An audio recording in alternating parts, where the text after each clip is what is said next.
Good morning बच्चों। आज हम क्लास 8th में हमारा चैप्टर नंबर फर्स्ट हिंदी का जो चैप्टर नंबर फर्स्ट है मेरा देश महान बने, ये जो कविता है इस कविता को हम क्या करेंगे, इसका अर्थ जो है अपने शब्दों में समझने का प्रयास करेंगे। इसका राइटर कौन है? उदय शंकर भट्ट। मतलब राष्ट्र प्रेम को समर्पित, मतलब देश, मतलब जो हमारे जो बच्चे हैं इनमें राष्ट्रीयता की भावना जागृत करना, यहाँ के जो नागरिक हैं इनमें राष्ट्रीयता की भावना जागृत करना, देश प्रेम की भावना जागृत करना, ये उदय शंकर भट्ट का पहला लक्ष्य है। हमारा इसका नाम है मेरा देश महान बने। तो यहाँ पर कवि की कल्पना की गई कि हमारा देश महान कब सब बन सकता है। तो बोल रहा है एक ध्येय हो, एक श्रेय हो, एक समान विधान बने, मेरा देश महान बने। तो यहाँ पर कवि की जो मतलब कवि की इच्छा है कि हमारा जो भारत देश है, भारत देश अपन देखते रहते बेटा कि पहला भारत देश क्या कहलाता था? विश्व गुरु कहलाता था। लेकिन फिर बाद में क्या हुआ, हमारे देश पर मतलब पहले मुगलों ने आक्रमण किया, मुगलों के बाद फिर यहाँ पर भारत देश में देखते हैं अपन अनेक प्रकार के मतलब जो अंग्रेज आए उन्होंने हमारे ऊपर हुकूमत की। इसके बाद फिर क्या हुआ कि हमारा देश जो है धीरे धीरे बंटता गया। तो यहाँ पर अपन देख रहे हैं कि और हम भी हमारे ऊपर आज भी बेटा एक जो है, जब हमारे देश के ऊपर अभी भी आज एक जो है कलंक लगा हुआ है वो है गुलामी, दास्ता का जो कलंक लगा है। तो यहाँ पर अब हम क्या कर रहे हैं, जो कवि उदय शंकर भट्ट है हमको उनकी ऐसी इच्छा है कि भारत देश महान बने। तो भारत देश को महान बनाने के लिए सबसे पहला बोल रहा है एक ध्येय हो, एक श्रेय हो, एक समान विधान बने, मेरा देश महान बने। ध्येय का मतलब क्या होता है? लक्ष्य, और श्रेय का मतलब होता है कल्याण, और विधान का मतलब होता है नियम या कानून। तो हमारा देश महान तब बन सकता है जब हम सभी व्यक्ति का लक्ष्य के साथ, जितने भी भारत के नागरिक है सभी भारत के नागरिकों का लक्ष्य एक ही होना चाहिए उनका, और सभी का लक्ष्य एक है। और सभी में क्या भावना होनी चाहिए? सभी में एक ही भावना ये होना चाहिए कि हमारा जो देश है, भारत देश है, उसका कल्याण हो। अब हमारा भारत देश कब महान बन सकता है, और इसको महान बनाने के लिए हमारे को करना पड़ेगा, सभी विधान का मतलब होता है कानून या संविधान। हमारे लिए ऐसा कानून बनाना पड़ेगा जिसमें कि क्या हो, सभी के लिए बराबर हो, चाहे हिंदू हो, चाहे मुस्लिम हो, चाहे सिख हो, चाहे ईसाई हो। जब यदि सभी के लिए यदि एक साथ ईमानदारी से यदि कार्य करते हैं तो ये हमारा देश क्या हो सकता है, भारत देश जो है वो महान बन सकता है। एक देश हो, एक वेश हो, प्राण हो, प्राणवान हो, सभी उद्देश्य हो, एक ध्यान हो, निज गुरुता का, एक हिमालय सी उठान हो, मरण एक हो, वर्ण एक हो, जीवन एक समान बने, मेरा देश महान बने। तो हमारा देश को महान बनाने के लिए कवि का कहना है कि हमारा देश जो है अलग अलग भागों में बटा ना हुआ होकर हमारा देश कैसा होना चाहिए? हमारा देश एक सरी का होना चाहिए। प्राणवान हो, सदु उद्देश्य हो। प्राणवान का मतलब क्या है? हमारा देश जीवित होना चाहिए। जीवित होने का मतलब क्या रहता है कि सामने वाले व्यक्ति को देखकर, दुख दर्द को देखकर यदि हमारे हृदय में फीलिंग्स आती है तो हम क्या है, जीवित के समान है। और यदि हमारा पड़ोसी दुख तकलीफ में है और हम उसकी दुख तकलीफ को यदि हम नहीं समझ रहे हैं तो हम क्या है, जिंदे हुए भी किसके समान है? मरे हुए के समान है। तो बोल रहा है प्राणवान हो, सदु उद्देश्य हो। और मतलब हमारा भारत देश कैसा होना चाहिए? प्राणवान होना चाहिए। मतलब हमारा देश कैसा होना चाहिए? जीवित होना चाहिए। उसका क्या होना चाहिए? एक अच्छा उद्देश्य होना चाहिए। एक ध्यान हो, निज गुरुता का ध्यान हो। एक ध्यान मतलब हमारा लक्ष्य कैसा होना चाहिए? एक ही प्रकार का लक्ष्य होना चाहिए, निज गुरुता का। मतलब हमको क्या करना चाहिए? अपने बड़प्पन का भी क्या करना पड़ेगा? ध्यान रखना पड़ेगा। निज का मतलब होता है अपने स्वयं का, अपने को क्या करना पड़ेगा? अपने बड़े होने का भी हमको ध्यान रखना पड़ेगा। और बड़ा होना बेटा किसको कहते हैं? बड़ों का सबसे बड़ा कर्तव्य करता है कि वो अपने जो छोटे रहते हैं उनकी गलतियों को माफ कर दे। तो मतलब एक ध्यान होना चाहिए, हमें अपने बड़प्पन का क्या करना चाहिए? बड़प्पन का हमको क्या करना चाहिए? ध्यान रखना चाहिए।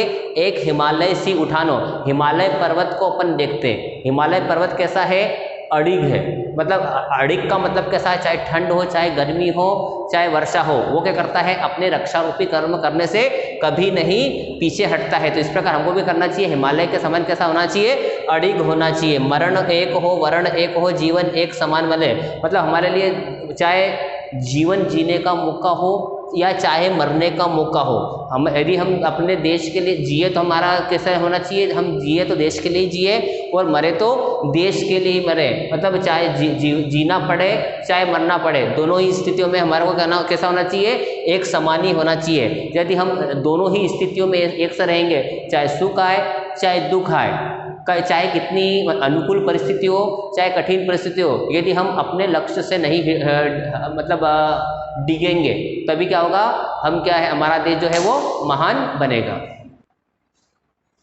बेटा सिंहों से लड़ने वाले हो, अवसर पर अड़ने वाले हो, हंसते हंसते मौत मसलकर आसमान चढ़ने वाले हो, वज्र बने दुश्मन को प्रिय को फूलों की मुस्कान भरे, मेरा देश महान बने। अब कवि की कवि कौन है बेटा, उदय शंकर भट्ट की इच्छा है कि मेरा देश महान बने।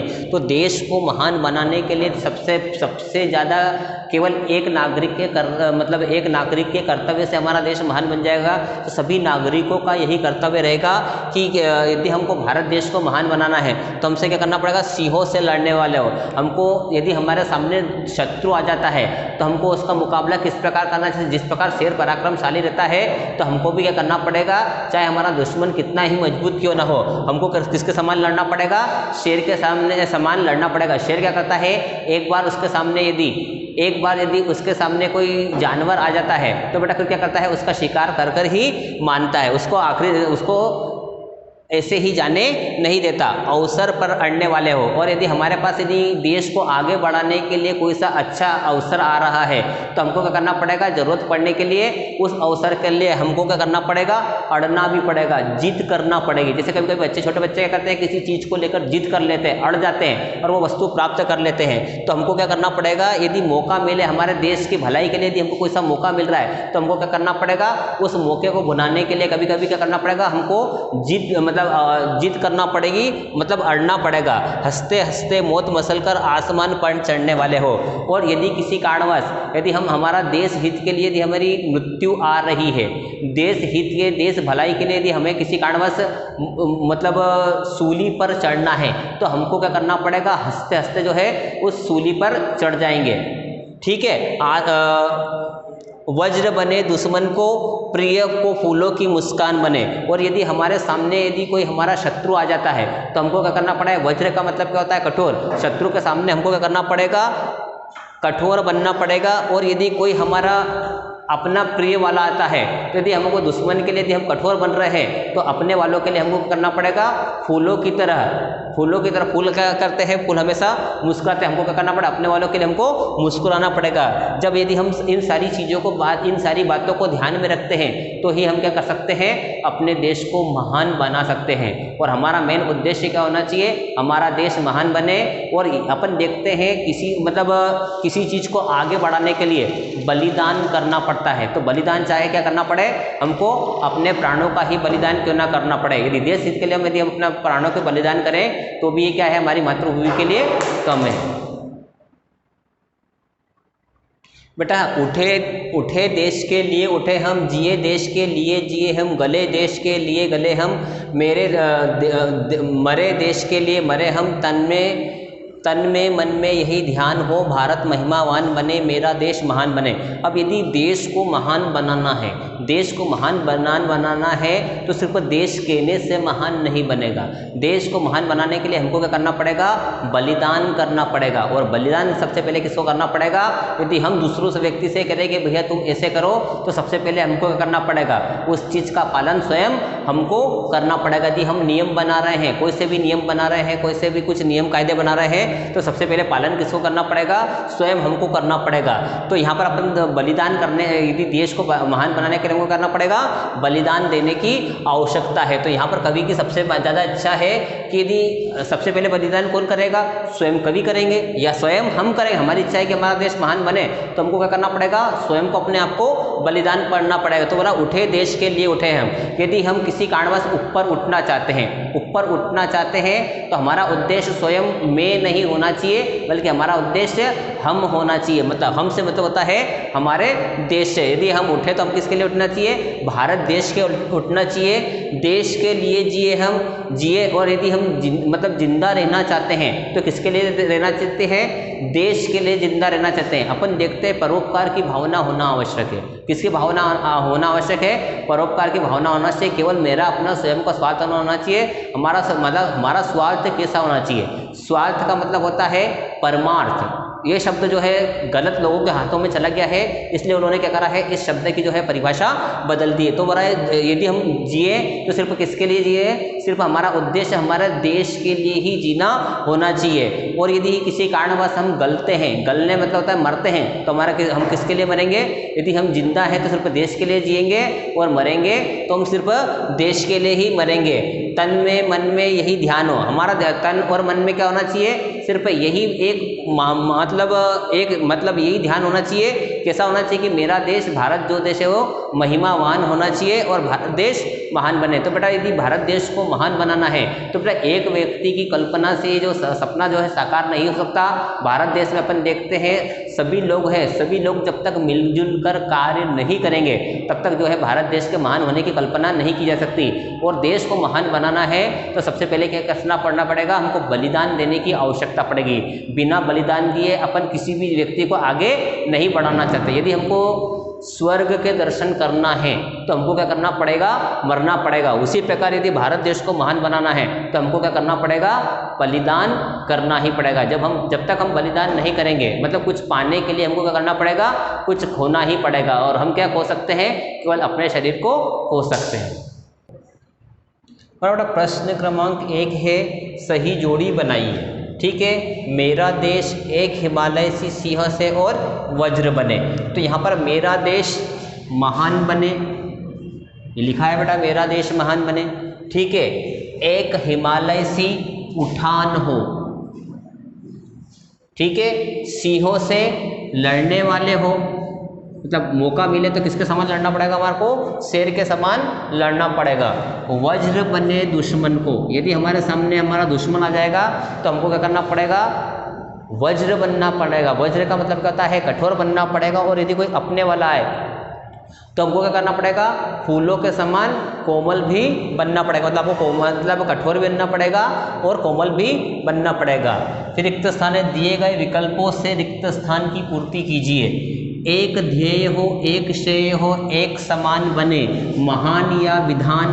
तो बेटा इसमें आएगा विधान। मतलब जब तक एक कानून नहीं बनेगा सभी के लिए तब तक हमारा भारत देश जो है महान नहीं बनेगा।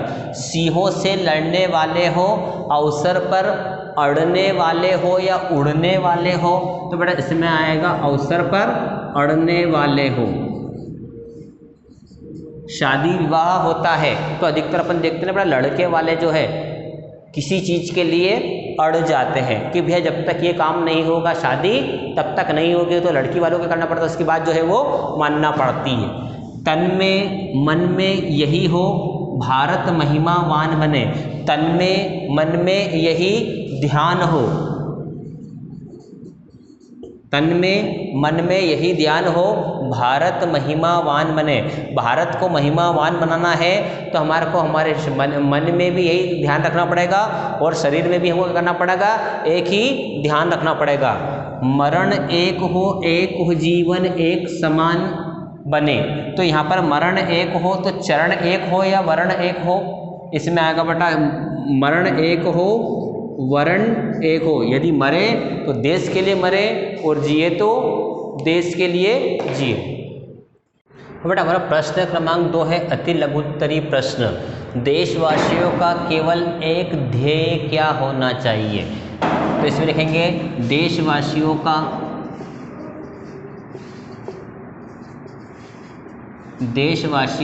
का केवल एक ध्येय यही होना चाहिए कि एक समान विधान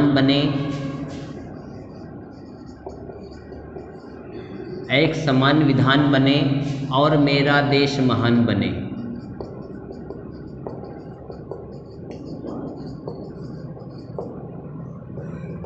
ठीक है, देशवासियों का केवल एक ध्येय यह होना चाहिए। ध्येय का मतलब क्या होता है? लक्ष्य। देशवासियों का केवल एक लक्ष्य यही होना चाहिए कि एक समान विधान बने। विधान का मतलब होता है यदि जब तक एक शरीर का कानून नहीं बनेगा तब तक हम हमारे भारत देश के महान होने की कल्पना नहीं कर सकते। देशवासियों को सदैव किस बात का ध्यान रखना चाहिए? देशवासियों को सदैव इस बात का ध्यान रखना चाहिए कि देशवासियों को सदैव इस बात का ध्यान रखना चाहिए कि भारत महिमावान बने।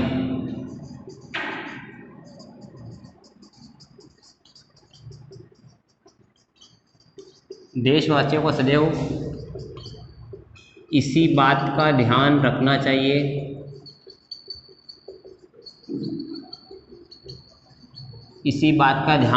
चाहिए कि भारत महिमावान बने।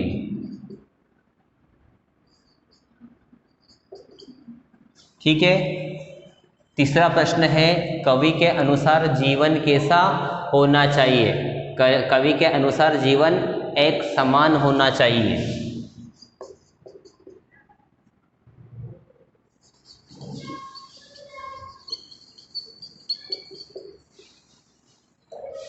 कवि के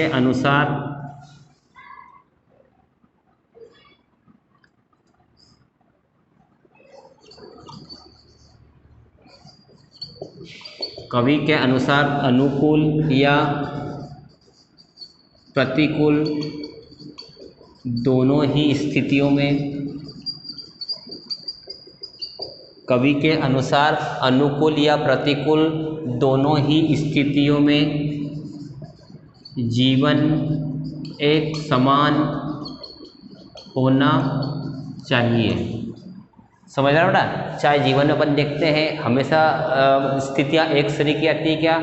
जीवन में स्थितियाँ बेटा कभी अनुकूल आती है तो कभी प्रतिकूल आती है। कभी हमारे जीवन में खुशी आती है तो कभी हमारे जीवन में गम आता है। तो इसका मतलब ये नहीं कि हम खुशी वाले पल को ही एक्सेप्ट करें, गम वाले पल को भी हमको क्या करना पड़ेगा? स्वीकारना ही पड़ेगा, क्योंकि भगवान से अपन ने कोई एग्रीमेंट नहीं करा है कि मेरे जीवन में सिर्फ सुख ही सुख आएंगे, दुख भी आएंगे और सुख दुख का आना जरूरी है। जब तक दुख नहीं आएंगे तो सुख की अनुभूति कैसे होगी?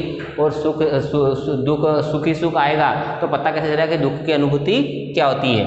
दुश्मन के सामने हमें कैसा बन जाना चाहिए? दुश्मन के सामने हमें वज्र का मतलब क्या होता है? कठोर। वज्र के समान बन जाना चाहिए। ठीक है। दुश्मन के सामने में कैसा बन जाना है? दुश्मन के सामने में। अब हमारा नेक्स्ट क्वेश्चन है प्रश्न क्रमांक 3, लघुत्तरी प्रश्न। कवि युवकों को कैसा बनने की प्रेरणा देता है? बेटा अपन देखते हैं जब देश में स्वतंत्रता मतलब संग्राम की घड़ी चल रही हो, किसी घड़ी चल रही हो? संग्राम की घड़ी चल रही हो, तो यहाँ पर कवि किनको पुकारेगा? कवि बच्चों को पुकारेगा, वृद्धों को पुकारेगा या फिर युवाओं को पुकारेगा? तो बेटा अपन देखते हैं बच्चे और वृद्धों के खून में गर्मी नहीं रहती है और बच्चों में क्या रहता है? अकल की कमी रहती है। तो कवि फिर क्या है? संग्राम की स्थिति में किसको पुकारेगा? युवकों को पुकारेगा। तो हमारा प्रश्न है कवि युवकों को कैसा बनने की प्रेरणा देता है? तो इसमें लिखेंगे कवि युवकों को सिंहों से लड़ने वाले हो। कवि युवकों को सिंहों से लड़ने वाले हो, अवसर पर अड़ने वाले हो और मौत को परास्त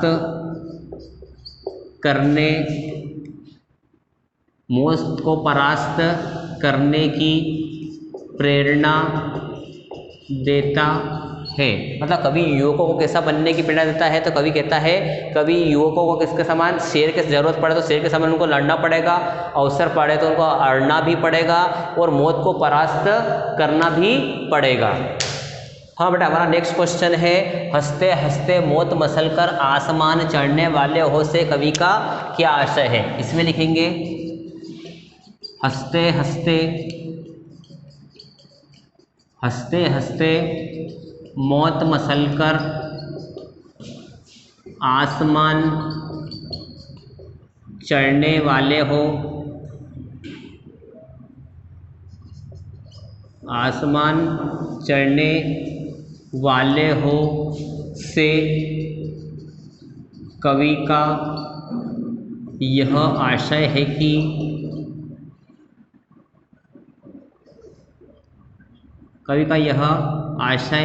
है कि हमें हमें हंसते हंसते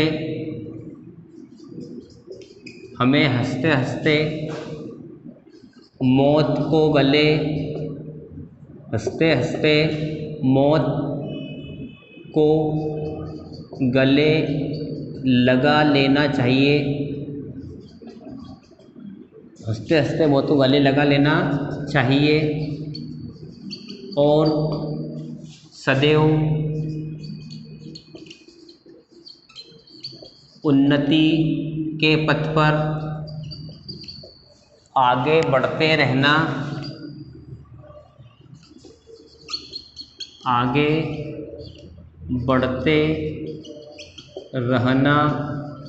चाहिए। अब यदि अपन जब तक बेटा मौत को गले नहीं लगाएंगे, जब तक हम अपने प्राणों का बलिदान नहीं करेंगे, तब तक हमारा देश जो है क्या है, आगे नहीं बढ़े। हमारा प्रश्न क्रमांक तीसरा है, कवि को देशवासियों से क्या अपेक्षा है। यहाँ पर कवि जो है कौन है, उदय शंकर भट्ट है और अपने देशवासियों से क्या अपेक्षाएं कर रहे हैं। जैसे हमारे माता पिता हमारे से अपेक्षा करते हैं कि हम जो है, हम क्या है, बड़े होकर मतलब जब बड़े हों तो अच्छा कार्य करें और माता पिता का नाम रोशन करें, अपने गुरु का नाम रोशन करें। तो इसी प्रकार कवि उदय शंकर भट्ट को देशवासियों से अपेक्षा है। तो उत्तर में लिखेंगे, कवि को देशवासियों से निम्न अपेक्षाएं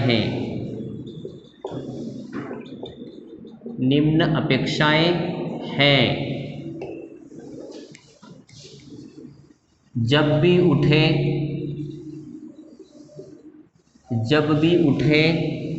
तो देश के लिए ही उठे। जब भी उठें तो देश के लिए ही उठें। जब भी जिए तो देश के लिए ही जिए।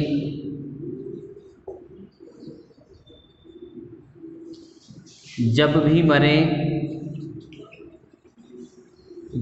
मरे तो देश के लिए ही मरे। मतलब कवि को देशवासियों से क्या क्या अपेक्षा है, कि कवि को देशवासियों से निम्न अपेक्षा है कि जब भी उठे तो देश के लिए ही उठे, जब भी जिए तो देश के लिए जिए, और जब भी मरे तो देश के लिए ही मरे। हमारा नेक्स्ट क्वेश्चन है, देश की एकता और अखंडता के लिए कवि ने कौन कौन से सूत्र दिए हैं। तो इसमें लिखेंगे, देश की एकता और अखंडता, देश की एकता और अखंडता के लिए कवि ने निम्न सूत्र दिए हैं।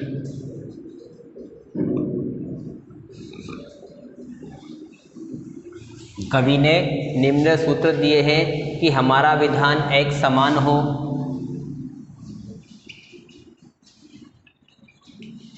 हमारा विधान एक समान हो, हम अपने देश के लिए ही जिए,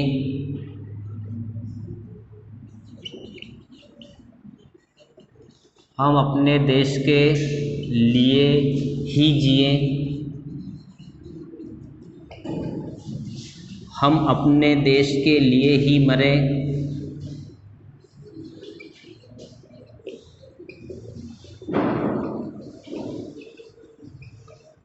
हम अपने देश के लिए ही मरे। हमारे मन में यही ध्यान होना चाहिए, हमारे मन में यही ध्यान होना चाहिए कि भारत महिमावान बने।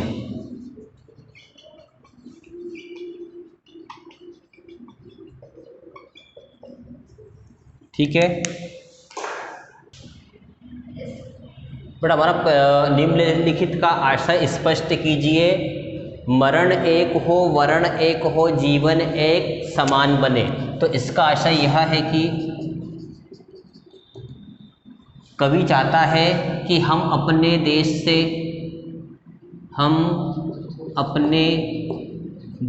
से सच्चा प्रेम करें,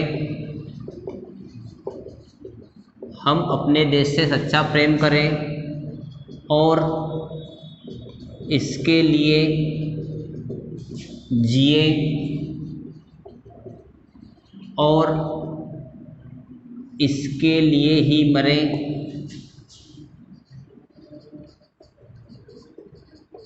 हम इसके लिए जिए और इसके लिए ही मरे, इसके लिए ही जिए और इसके लिए ही मरे, और सबका जीवन एक समान बने, और सबका जीवन एक समान ही बने। ठीक है, ये हमारा मरण एक हो, वर्ण एक हो, जीवन एक समान बने, इसका आशय स्पष्ट करना। तो हमें अपने देश से हम अपने देश से सच्चा प्रेम करें, इसके लिए जिए, इसके लिए ही मरे, और सबका जीवन क्या है, एक समान ही।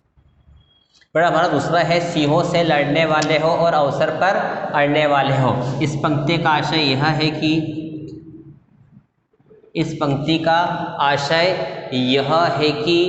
हम पराक्रमी बने,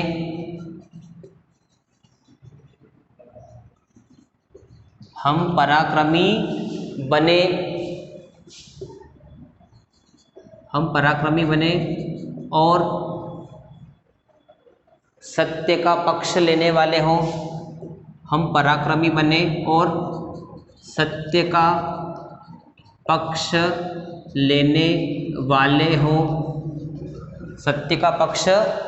वाले हों, और अपने संकल्प को पूर्ण करने वाले हो। मतलब हम पराक्रमी बने और हम सत्य का पक्ष लेने वाले हो और अपने संकल्प को पूर्ण करने वाले हो। पराक्रमी बनने के लिए हमको क्या करना पड़ेगा, शेर के समान बनना पड़ेगा, और अवसर के लिए क्या करना पड़ेगा, हमको अड़ना भी पड़ेगा। यदि हम ये ऐसा करते हैं तभी हम क्या करते हैं, भारत देश को महान बना सकते हैं। बड़ा हमारा भाषा अध्ययन का पहला प्रश्न है, निम्नलिखित शब्दों का वाक्यों में प्रयोग कीजिए। यहाँ पर शब्द दिए गए हैं गुरुता, तो इसमें लिखेंगे गुरुता का ज्ञान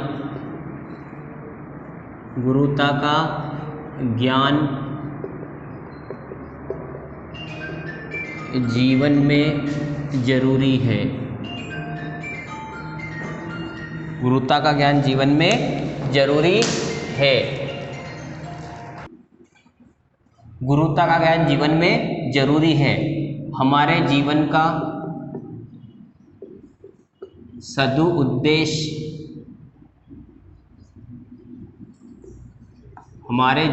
सदुद्देश्य होना चाहिए।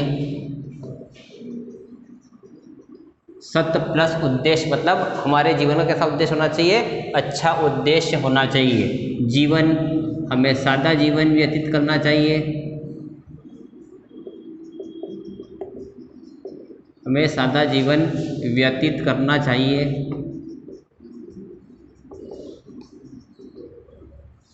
विधान, हमारे देश का विधान एक ही होना चाहिए।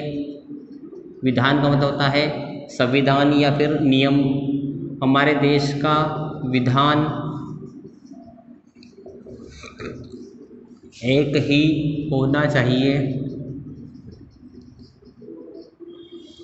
फिर महिमावान बने, हमारी कोशिश यह होना चाहिए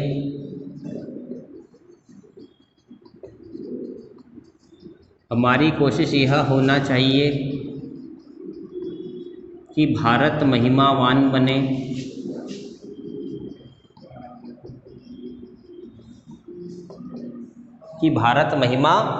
बने।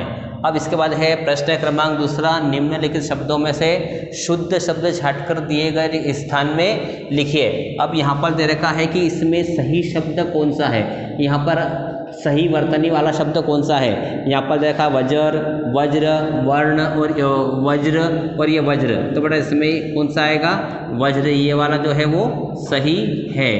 फिर दे रखा है ध्येय, ध्यय, ध्येय और ध्यय। तो इसमें क्या आएगा बेटा, ध्येय। हिमालय, हिमालय, हिमालय या हिमालय, तो इसमें आएगा बेटा हिमालय।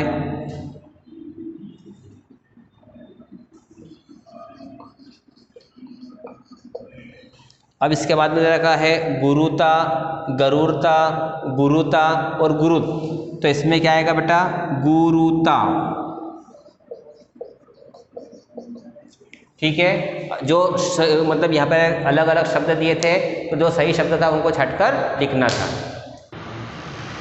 बेटा हमारा प्रश्न है निम्नलिखित शब्दों में से फूल एवं आसमान के पर्यायवाची शब्द छाट कर लिखिए। बेटा एक से अधिक मतलब यहाँ पर अपन देख रहे हैं पर्यायवाची बोले या समानार्थी वाले शब्द बोले, दोनों बोले तो एक ही है। अब यहाँ पर क्या दे रखा है, फूल दे रखा है, तो फूल को हम क्या कहते हैं बेटा, कुसुम। फिर आसमान को हम क्या कहते हैं, आकाश। नभ भी काय में आएगा बेटा, आसमान में आएगा। फिर गगन,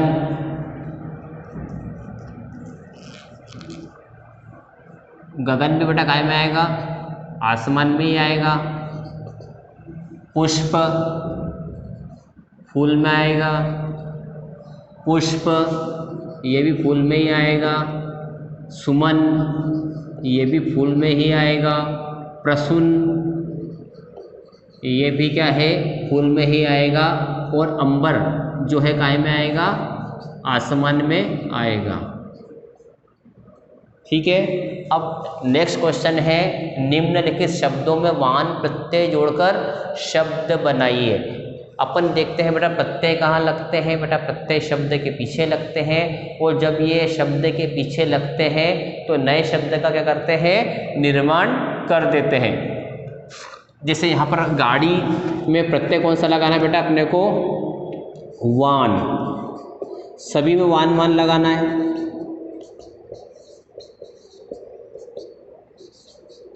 अब इन दोनों को जोड़ देंगे तो हमारा शब्द कैसा बनेगा, गाड़ीवान।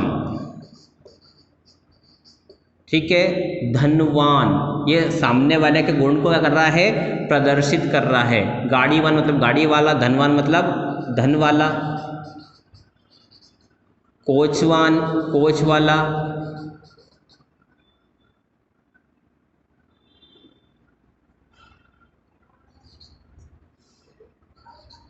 और बलवान मतलब बल वाला। ठीक है बेटा, प्रत्यय कहाँ लगते हैं, शब्द के पीछे लगते हैं, और जब ये शब्द के पीछे लगते हैं तो नए शब्द का निर्माण कर देते हैं। बेटा हमारा नेक्स्ट क्वेश्चन है निम्नलिखित शब्दों के विपरीतार्थी शब्द लिखिए। विपरीतार्थी शब्द का अर्थ होता है विलोम शब्द या विपरीत अर्थ देने वाले शब्द या उल्टे शब्द। तीनों बोले तो बात एक ही है। अब यहाँ पर दे रखा है समान, तो इसका विपरीतार्थी शब्द क्या होगा, असमान। स्वदेश, इसमें आएगा बेटा, स्वदेश में आएगा बेटा परदेश। नूतन, नूतन का मतलब होता है नया, तो इसमें क्या लिखेंगे, प्राचीन मतलब पुराना।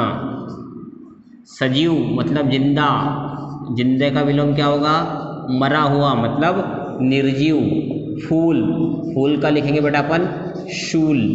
फूल का मतलब होता है कांटे, कांटे को हम क्या कहते हैं, शूल भी कहते हैं। दुश्मन, दुश्मन का क्या हो जाएगा, मित्र। हंसना, हंसने का उल्टा क्या होता है, रोना। या तो अपन देखते हैं बेटा, या तो हम जिंदगी में हंसेंगे या फिर जिंदगी में रोएंगे। तो फिर इसमें हमारा जो फर्स्ट क्वेश्चन है मेरा देश, मतलब जो फर्स्ट लेसन है मेरा देश महान बने, ये जो है वो समाप्त। बेटा इसका क्वेश्चन आंसर PDF के माध्यम से आपके व्हाट्सएप पर सेंड कर दी जाएंगी।